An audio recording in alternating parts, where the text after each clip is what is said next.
Buena, ya estamos al aire. Buenas Perfecto. noches, buenas noches, bienvenidos a nuestro Desconectados del día hoy, nuestro primero del del mes de octubre. Hoy contamos con la participación de nuestro querido amigo escritor Miguel Constantino. Hola Miguel, Hola Hernán, ¿cómo estás? ¿yo bien Qué vos? gusto estar acá con Eh, vos. con nuestros Sí. oyentes también, Bien, bien. con, es un placer. Sabés que contar con vos siempre fue un placer y ahora más. Les comento que Gracias, gracias. Para mí es un placer acompañarte. les comento a los oyentes que él fue un colaborador de la revista junto con nuestro querido Metralleta Flores de revista Amanecer y bueno, quedó la amistad y bueno, a ver Miguel, empezamos un poco la especie de entrevista y contanos un poquito cómo nace tu afición a la escritura. Mira, en realidad es anecdótico, es casi gracioso. Yo soy hijo de padres separados, ¿no? Y un día voy al departamento de mi papá, en San Martín, Villa Maipú, y bueno, mi viejo había estado laburando, se acuesta a dormir la siesta y yo estaba aburrido. Entonces, bueno, ¿qué hace un chico de 12 años aburrido en la casa del padre? Y se pone a revolver todo. Entonces abro una gaveta que tenía ahí y encuentro un cargador con balas de 22, una navaja de barbero, distintos enseres, medias enrolladas, y en medio de todo eso había un libro, que era el libro de arena de Jorge Luis Borges. Y en mi imaginación de niño de 12 años digo, lo único que si me ve que cuando se levante ve que yo tengo entre las manos, no me va a retar, va a ser el libro. Entonces empecé a leer el libro de arena de Jorge Luis Borges, me acuerdo leí el cuento El otro yo, y después leí el cuento particularmente el libro de arena, bueno, me fascinó. Y yo digo, hay historias de estas que uno vive, aunque parezca mentira, ¿no? En mis cortos 12 años ya me había mandado unas cuantas macanas, y digo, uno vive historias que la verdad que son dignas de ser contadas. Y empecé primero desde la oralidad, ¿no? A contar historias de cosas que habían pasado exageradas. Uno como que uno siempre le va poniendo un ribete, viste, fantástico, o exagerando algo, primero para quedar bien entre los amigos, después porque te das cuenta que causa gracia o estupor algo que contás. Y bueno, empecé así, narrando historias propias o que había escuchado con otras versiones. Y después se dio una situación familiar en la casa de mis abuelos maternos, que bueno, mi abuelo en su momento había sido jefe de auditores de la Junta Nacional de Carnes. Y bueno, un día mi hermana le hace una pregunta en una cena, mi abuelo era un hombre de muy pocas palabras, era un caballero español, ¿no? Y mi abuelo, todos nos quedamos duros, ¿no? Y porque mi hermana, perdón, le pregunta, abuelo, ¿vos viviste en la época de Perón? ¿Cómo fue? Y mi abuelo era terriblemente antiperonista, entonces, bueno, quedó el aire que se cortaba con un baby biscuit. Y mi abuelo, lejos de enojarse, se sirve otro vaso de vino. Él tomaba un vaso de vino en la cena, nada más. Ese día tomó dos. Y fíjate cómo será, me acuerdo, era vino de la bodega Menem, que ya no existe, en aquel momento fue furor. Y el abuelo se pone a contar una serie de anécdotas de su infancia, temprana juventud y de su primera época adulta. Y yo quedé fascinado porque digo, wow, mi abuelo es todo un personaje. Yo pensaba que era mi abuelo nomás. Y en ese momento tomé la decisión, dije, cuando yo sea viejo, quiero ser de esos abuelos que le pueden contar grandes historias, grandes hazañas a a sus nietos. Y para eso era necesario dos cosas. Primero, vivir. Y segundo, tomar registro de esas vivencias. Citando a Cortázar, Cortázar en un momento dice, escribo porque sueño, y yo le agregaría, y sueño porque he vivido. Entonces empezó, digamos, mi beta literaria, narrativa, en virtud de narrar, con algunos ribetes fantásticos, algunas situaciones que eran cotidianas y algunas situaciones de vida que uno tiene que son cotidianas, pero que en realidad son fantásticas, que uno en un momento para y dice, pero che, ¿en serio estoy viviendo esto o no me desperté? Y a veces, aunque te parezca mentira, Hernán, muchas veces vivimos cosas que no sabemos si en realidad son un sueño o una realidad. Bueno, esas cosas que podemos vivir, si logramos plasmarla en algunas palabras, que tampoco tienen que ser muy rebuscadas, ¿no?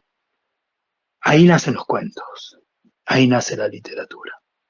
Además de que tengo que reconocer que tuve la fortuna en mi vida de tener excelentes profesores de lengua.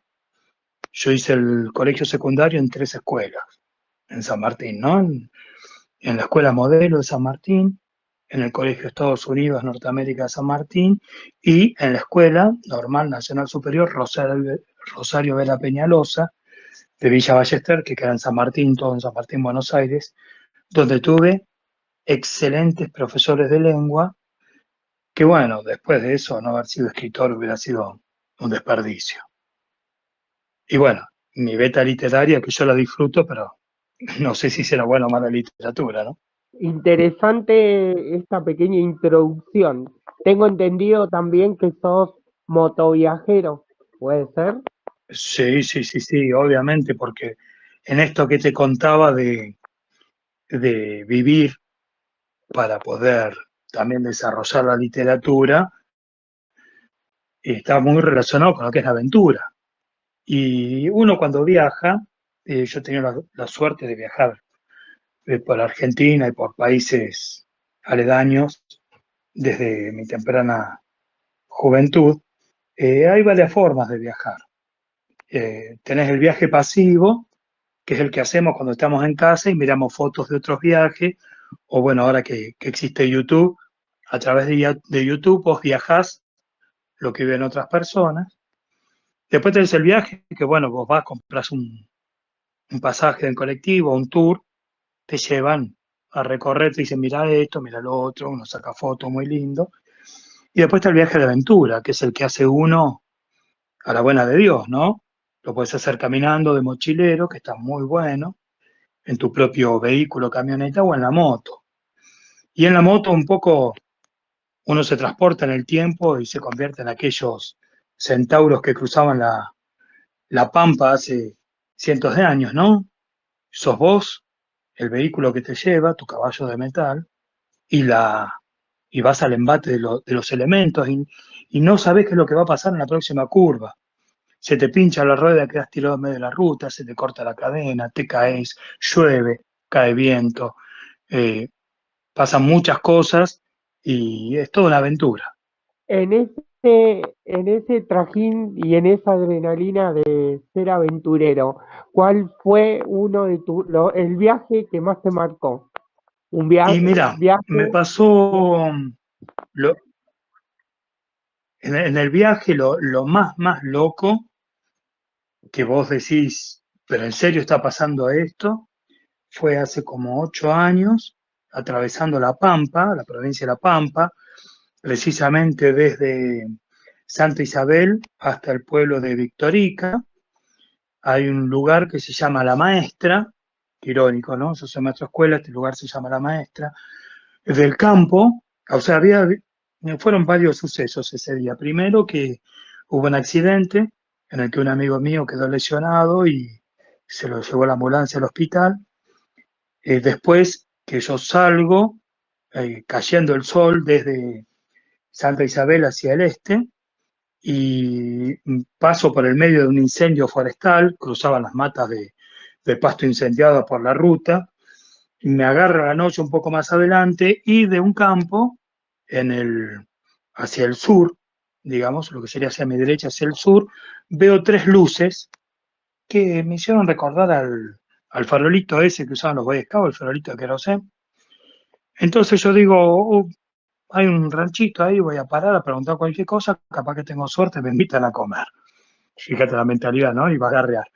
Cuando empiezo a bajar la velocidad de la moto, y no sé, diría yo unos 60 kilómetros por hora, veo que esas luces empiezan a moverse de una manera extraña, te diría como si fuera alguien haciendo malabares con las luces.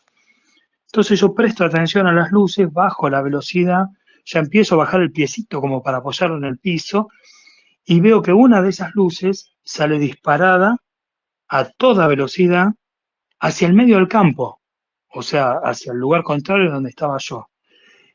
Y dos luces se acercan. Una queda, no sé, a 30 metros de la ruta y la otra se acerca a medida que yo ya iba casi frenando, apoyando el pie en el piso, y cuando tengo la luz a escasos 3 metros, miro, porque detrás de la luz tenía que venir un gaucho.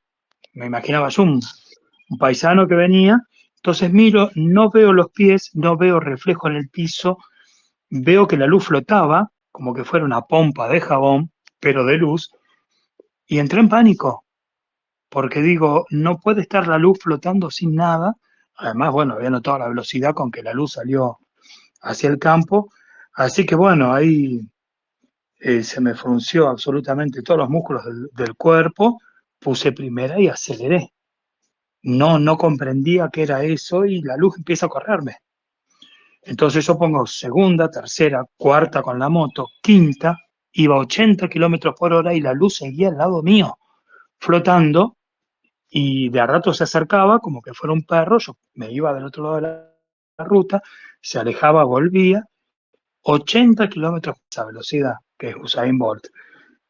Y bueno, sigo, en un momento la luz empieza a quedar atrás, yo la venía observando, hasta que escucho el motor de la moto muy pasado de vuelta, miro, el velocímetro indicaba 120 kilómetros por hora, en la pampa, de noche, mirando para atrás, dije, esto está todo para que tenga un accidente, Miguel, calmate, me empecé a mirar para adelante, desaceleré la moto y bueno, 20 minutos después entro en Victorica, pálido, me recibe la señora en el hotel, me dice, ¿qué cara? ¿Le pasó algo? Y le digo, mirá, si te cuento no me vas a creer, pero creo que me corrió la luz mala. Y me dice, ¿usted viene de Santa Isabel? ¿Fue en la zona entre la pastorela y la maestra? Sí, dice, menos mal que no lo agarró. Evidentemente, eso era la luz mala. Después de eso recorrí miles de kilómetros en Argentina, nunca más volví a pasar por la Pampa de noche. Eso creo que fue lo más loco que me pasó. Estoy descubriendo un Miguel multifacético, porque esa no, o sea, cuando conversábamos bien, no, nunca se me dio por preguntarlo. Estoy haciendo preguntitas al azar. Viste que salté del Miguel escritor, porque sé que No la tenía. tenés mucho para transmitir. En las largas charlas por WhatsApp, me acuerdo que eh, hemos conversado un montón y fuiste uno de los pilares que me mantuvo en pie en mi momento difícil. Eh, sos riojano, ¿no? O sos radicado en La Rioja, si no mal me acuerdo. No, yo en realidad soy porteño, mira. Yo nací en Capital Federal, en el Policlínico Bancario, en el año 1973. De ahí viví después 4 años en Villarrafo, 3 de febrero. Después me fui de Villarrafo al partido de General San Martín, Villa Bonich. Ahí estuve hasta los 19 años. Los 20 años los cumplí en Neuquén. Después viví desde los 20 hasta los 45 en Río Negro, precisamente en General Fernández Oro.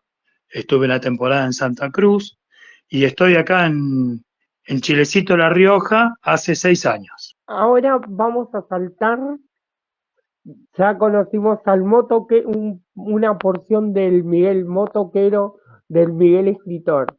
Ahora yo quiero saber, va, que nos cuentes cómo nace tu afición por la docencia. Y la docencia es una cuestión te diría familiar. El, de la familia, yo soy de una familia amplia, como todo el mundo, ¿no? Dice César Fernández Moreno que a Buenos Aires la fundaron 2 veces y a mí me fundaron 32 por los bisabuelos, ¿no? Bueno, yo tengo bisabuelos italianos, bisabuelos españoles, bisabuelos tobas y bisabuelos diaguitas. Dentro de la parte nativa, acá, el primero que supo aprender, que supo leer y escribir fue en mi bisabuelo materno, que era diaguita, y ese señor aprendió a leer y escribir y con los años terminó siendo maestro, maestro de escuela. El señor fue maestro de escuela. De sus 4 hijos, mi abuela materna fue maestra de escuela. Mi mamá fue maestra de escuela y de sus 3 hijos, yo fui maestro de escuela. ¿Cómo nace la afición? Es un poco, bueno, anecdótico, como todo en la vida. Eh, yo estaba en el Colegio Estados Unidos de América y para el año de la Marcha Blanca, el año 88, eh, habían querido, como represalia por el paro que habían hecho los docentes, decide el Ministerio de Educación de la Nación, en aquella época eran escuelas de Nación, eh, quitar una semana de vacaciones de invierno. Y con mis compañeros de escuela no tuvimos mejor idea que tomar la escuela. Habíamos escuchado en la radio que habían tomado el Nacional Buenos Aires de Carlos Pellegrini. El tercer colegio tomado fue el nuestro, de Estados Unidos. Después no sé qué pasó para fin de año. Alguien habló con los directivos de la escuela y entregó una listita de nombres de quienes habíamos estado involucrados. Entonces, me invitaron a que me vaya de la escuela. Yo no tenía amonestaciones, no me llevaba materias, nada, me invitaron a que me vaya y era una gran disyuntiva para mí porque justo ese año había quedado internada mi mamá porque había tenido un derrame y yo no podía llegar con la noticia de mamá me echaron de la escuela o me invitaron a que me vaya.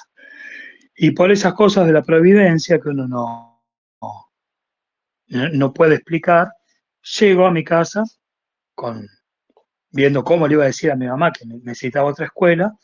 Y mi mamá me madruga diciéndome, dice la vecina de media cuadra, la de la tiendita, viste que la hija es profesora de matemática. Sí, le digo yo. Me dice que vayas a hablar con ella. Y digo, ¿para qué quiere que vaya? No, no sé, dice que tiene una propuesta. Y me fui. La cuestión que llego al negocio, me recibe la señora Adriana Giancarelli, una genia total. Me dice, Miguel, tengo que hablar con vos. Y dice, no sabés lo que pasó. No, le digo yo. Dice, estoy trabajando en una escuela nueva que se abrió acá en Villa Ballester, donde el director es un maestro de escuela, maestro de primaria, y la escuela que se formó es una escuela para formar docentes de primaria. Y entre las cosas, tu mamá hablando me comentó que vos por ahí te gustaría ser maestro. Y yo, claro, no sabía qué información tenía la otra mujer, entonces le digo, sí, podría ser. Dice, bueno, anda a hablar con Augusto. Fui con ella, me presentó al señor Augusto Luis Siciliani, que era rector de la escuela normal en aquel momento, me comenta cómo era el plan de estudio de la escuela, cuál era la idea, y me gustó, compré la idea, entonces, bueno, hacemos, me dice que había que hacer el pase de escuela y me llama por teléfono a otra escuela y me manda a buscar a mí los papeles. Entonces, bueno, yo a la otra escuela, me dan todo el legajo, pido el traslado, me voy a la nueva escuela y le digo, mira, Augusto, yo tengo que contarle algo. Hubo un problema en otra escuela, dice, sí, yo ya estoy enterado de todo, se habían pasado el parte cuando hablaron por teléfono, dice, acá tienes la oportunidad de estudiar esto. Y bueno, estudié pedagogía, psicología, todas las materias didácticas, y bueno, me fue gustando y fui aprendiendo esto de enseñar, porque al principio no me resultó nada fácil, y fui aprendiendo de a poco. Hasta que, bueno, me recibí de maestro y y me fui de Buenos Aires porque la idea era salir a hacer mundo. Una vez que salí de Buenos Aires y ya fui maestro y tuve los grupos a cargo y aprendí realmente el oficio, pues una cosa es lo que uno estudia y otra cosa cuando lo tenés que hacer, ¿no? Me encantó, me encantó, de hecho hoy, con más de 32 años de profesión, eh, yo digo, yo no voy a la escuela a trabajar, voy a jugar.